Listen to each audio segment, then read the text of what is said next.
जल के अंदर में रहते हैं उनके दूत, वर्ण दूत, और वर्ण दूतों ने नंद बाबा को पकड़ा और पकड़ने के बाद में पाताल लोक के लिए ले गए। पूरे वृंदावन में हल्ला मच गया कि नंद बाबा के लिए वर्ण दूत ले गए, वर्ण दूत ले गए। तब मेरे गोविंद गए और गोविंद यमुना में कूदे और कूदने के बाद में पाताल लोक में गए और पाताल लोक में मेरे गोविंद का वर्ण दूतों ने बहुत स्वागत किया। थाली की, सोने की थाली, चांदी के गिलास से जल पान कराया, टीका कराया, तिलक लगाया, भोजन प्रसादी कराई, भोग लगाया और नंद बाबा को जो वर्ण दूत ले गए थे उनसे माफी मांग के और मेरे गोविंद वापस आए। आज वृंदावन में आके जब नंद बाबा ने बताया कि जिसको यहाँ अपन काना काना कहते हैं, कन्हैया कन्हैया कहते हैं, ग्वाला ग्वाला करते हैं, उसकी तो पाताल लोक में बहुत अहमियत है, बहुत सम्मान करते लोग। आप लोग तो यहाँ कन्हैया को चढ़ाते हैं। तब सभी ग्वाल बाल कहने लगे कि हम भी पाताल लोक चलेंगे, हम भी वैकुंठ धाम को जाएंगे। और सभी लोग कन्हैया के साथ में वैकुंठ धाम गए। 2-5 दिन वहां वैकुंठ धाम में रहे, लेकिन ना तो वहां खेलने को मिलता है, ना ऊधम करने को मिलता है। इसलिए कहने लगे, अरे कन्हैया मेरे लिए तो यहाँ बुरा लग रहा है, आप तो मेरे लिए वृंदावन ही लवा चलो। सभी लोग पुनः वृंदावन में आ गए। वृंदावन शोभन नहीं, नंद गांव सोगांव, बंसी बट सोबट नहीं, कृष्ण नाम सोना। आइए हम रास के प्रसंग को इतना पवित्र अद्भुत बनाते हैं। प्रथम सुमर भागवत भगवत वाणी, द्वितीय आराध्य भक्ति व्यास नव भक्ति बखानी, तृतीय करें गुरु दक्ष सर्वज्ञ रसीले, चौथे हो हैं विरक्त बनवास बन राज बसीले, पांचे सुधीर देह तब छूटे भावना रास की, साथ में पावे रीति रस स्वामी श्री हरिदास की। आज रास प्रसंग यदि सुनना है तो शुरू में श्री हरिदास जी की भक्ति करना पड़ता है, और जब तक हरिदास जी की भक्ति ना हो, जब तक लो रास प्रसंग में मन लगता नहीं है। और रास प्रसंग से बढ़कर जीवन में कोई और प्रसंग होता ही नहीं है। रास प्रसंग को सुनना ही हमारा जीवन सर्वोपरि होता है और हमारे जीवन में हम बदल जाते हैं। तृतीय करें गुरु समझ दक्ष रसीले, चौथे होए विरक्त बसे बन राज बसीले, पांचे भूले दे सुधि तब छठे भावना जागे रास की। आचार्य सुखदेव जी कहते हैं, राज के प्रसंग को श्रवण करना गोपी ही इंद्रिया कृष्णम रसति एवं इति गोपी ही, जो प्रत्येक इंद्री से कृष्ण का रसपान करे या कराए या करती है, उसको ही हम गोपी कहते हैं। लेकिन ये जब महारास वृंदावन में होने लगा तो इतनी ये गोपियां आई कहां से? गोपियां कहां से आई? इनके लिए लाया कौन? किसने बुलाया? कृष्ण एक है, गोपियां लाखों हैं, गोपियां करोड़ों हैं, अरबों हैं, खरबों हैं। किसी को सूचना दी नहीं, किसी को आमंत्रित किया नहीं, किसी को बुलाया है नहीं, लेकिन आखिर गोपियां आई कहां से? सुखदेव जी कहते, राजा परीक्षित, भगवान राम जी जब बन गए तब ऋषि मुनि उन्होंने श्री सीता जी की जोड़ी को देखा और कामना करी। वही ऋषि ने कामना की कि जिस प्रकार राम जी के साथ में सीता जी भ्रमण कर रही हैं वन में, लक्ष्मण जी भ्रमण कर रहे हैं वन में, अगर मेरे लिए भी अगर भ्रमण करने के लिए राम जी के साथ में, कृष्ण जी के साथ में अगर मिल जाता तो मेरा जीवन भी धन्य हो जाता। लेकिन राम जी ने कहा अभी नहीं, आगे समय आएगा और मैं आपके लिए भ्रमण के लिए जरूर बुलवाऊंगा। और जब समुद्र मंथन हुआ, समुद्र मंथन की हमने आप लोगों को कथा श्रवण कराई थी ना, तो उसमें मत्स्य कन्याएं, दैत्य कन्याएं, एक सभी कन्याएं गोपी बन बनकर पधारी। और अभी जो हमने 18 पुराण गिनाए आपको, 4 वेद गिनाए, सामवेद, ऋग्वेद, यजुर्वेद, अथर्ववेद, मत्स्य कन्याएं गोपी बनकर पधारी। और हमारे 4 वेद, ऋग्वेद, यजुर्वेद, सामवेद, अथर्ववेद, इन चारों वेदों के 3 कांड, ज्ञान कांड, उपासना कांड, कर्म कांड, और कर्म कांड में है 80,000 मंत्र। कर्म कांड के, उपासना कांड के 80,000 मंत्र और कर्म कांड के 16,000 मंत्र उपासना कांड के, ये सभी गोपी बनकर पधारे। इनके अलग अलग विभाग हैं। कौन कौन से? श्रुति रूपा, मनोरूपा, साधना सिद्धा, स्वयं सिद्धा, दैत्य कन्या, मत्स्य कन्या, ये सभी गोपी के रूप में किसी की बेटी बनी, किसी की बेटा बने, किसी की पत्नी बनी।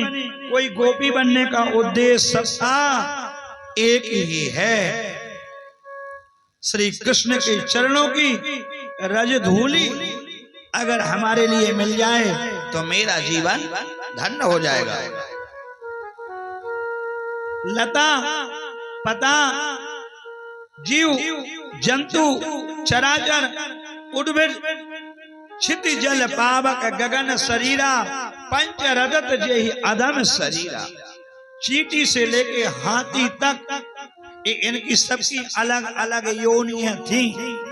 लेकिन अलग अलग योनि होने के बाद में इनने जैसे राम के चरित्र के लिए देखा, राम को मर्यादा पुरुषोत्तम देखा और राम के चरित्र पे नजर डाल के देखी, तो इनका सबका भाव जगा कि एक दिन अगर प्रभु का साथ मेरे लिए मिल जाता तो मेरा जीवन भी धन्य हो जाता। लेकिन यह जीवन, यह साथ कब मिलता है? जब तुलसी पिछले जन्म से अपने पिछले जन्मों के जो पाप होते हैं, और जब पाप करते हैं तो अच्छे सत्संग में बैठने का अवसर मिलता है। और अगर पाप नहीं करते हैं तो कथा भागवत पूजन में बैठे बैठाए भी उठ के भग जाते हैं। तुलसी पिछले जन्म से हरि कथा न सुहाए, या सोवे या लड़ पड़े या उठ के भग जाए। और अगर अपने पाप नष्ट हो जाए तो समझ लेना कि भगवान की हमारे ऊपर कृपा हो गई। लेकिन भगवान की कृपा कब होती है? धीरे धीरे रे मना, धीरे सब कछु हो, माली सीते सौगड़ा, ऋतु आए फल हो। माली चाहता है कि हमारे वृक्षों में परडे फूल आ जाए, लेकिन फूल कब आते हैं? धीरे धीरे रे मना, धीरे सब कछु होए, माली सीते सोगड़ा, ऋतु आए फल हो। चलती चक्की कुमार की दिया कबीरा रोए, और 2 पाटन के बीच में सावत बचा न कोई।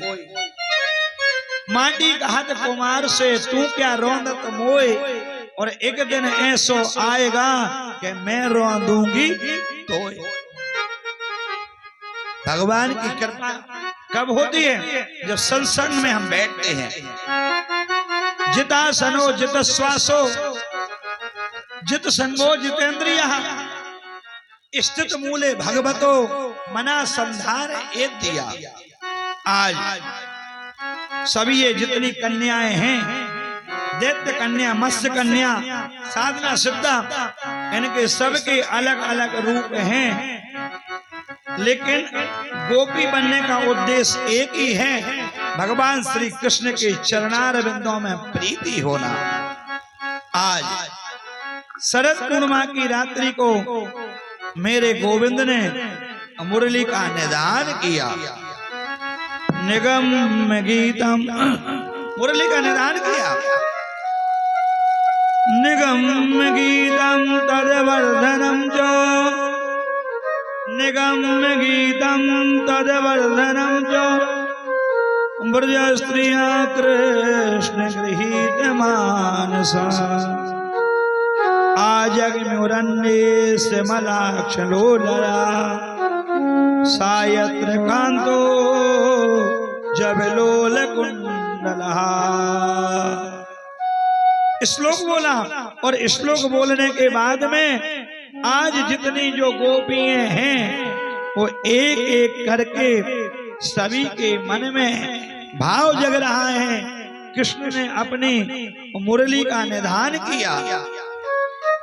जो गोपी जिस काम को कर रही है वह गोपी उसी काम के लिए छोड़कर कृष्ण मिलन की आस्था लेके, आस लेकर दौड़ी चली आ रही है।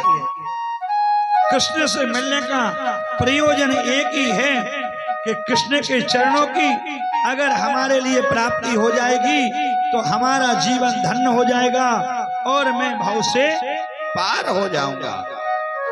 आज एक गोपी अपने घर पर गाय दुग रही थी और गाय दुगते दुगते जैसे ही कन्हैया की मुरली की आवाज सुनी और गाय दुगना छोड़ दिया और कृष्ण मिलन की आस लेकर कृष्ण के पास आ गई। दूसरी गोपी अपनी बालिका को जल पिला रही थी और जल पिलाना बंद कर दिया और कृष्ण मिलन की भावना से कृष्ण से मिलने को आ गई। तीसरी गोपी अपने कन्हैया को गोदी में लेके पंखा डुला रही थी, पंखा डुलाना बंद कर दिया और कृष्ण से मिलने के लिए पुनः वापस आ गई। चौथी गोपी अपने घर में भोजन बना रही थी और भोजन अध बना छोड़ा। तवा की रोटी तवा पे, कल्ले की रोटी कल्ले पे, उर्सा बेलना की रोटी उर्सा बेलना पे, अंगर की रोटी अंगल पे, मटेली की फुलका मटेली में, और छोड़कर कृष्ण मिलन की आस लेकर कृष्ण से मिलने के लिए आ गई। कृष्ण जब मुरली बजाते थे तो क्या होता था मेरे भाइयों? जो मेरी माताएं घर में भोजन पकाती हैं और जो चूल्हे में लकड़ी लगती है और जो अग्नि जलती है और लकड़ी के बाहर सूखी लकड़ी में कभी कभी पानी जैसा फंसूकर आने लगता है। यानी लकड़ी है सूखी, लकड़ी क्या है? जड़। और लेकिन जब प्रेम से जिस घर में भोजन बनता है तो हर कोई के घर में साल भर में एक बार कृष्ण की मुरली का निदान होता है आज भी, और प्रत्येक घर की लकड़ी में पानी का फव्वारा चलने लगता है पीछे। तात्पर्य समझो, अर्थात आपका ये बना हुआ है चूल्हा और इसमें आपकी लगी है ये लकड़ी, इसी के ऊपर आपका चढ़ा है कल्ला और तवा, और लकड़ी का जो पिछोड़ा है यहाँ पानी पपाने लगे तो समझ लेना कि मेरे घर कृष्ण का प्राकट्य हो गया है। उस लकड़ी को शुभ माना जाता है। आज कृष्ण ने जैसे ही मुरली को बजाया और एक गोपी भोजन बना रही थी तो जो लकड़ी सूखी लगी हुई थी वो गीली हो गई पीछे और उनमें पानी का फव्वारा निकलने लगा। उस काम को वहीं छोड़ा और कृष्ण मिलन की आस्था लेके कृष्ण के पास चली गई। एक गोपी अपने पति के पैर दबा रही थी, पैर दबाना ही छोड़ा, कृष्ण मिलने को चली गई। एक गोपी अपनी आंख में काजल लगा रही थी तो आंख का काजल ओंठ में लगा लिया, ओंठ की वस्तु आंख में लगाकर कृष्ण से मिलने को चली गई।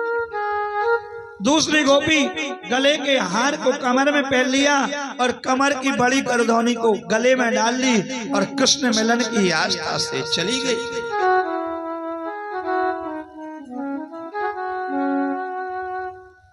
जयति तेजकम। हे गोपियों, आप जगत जगत से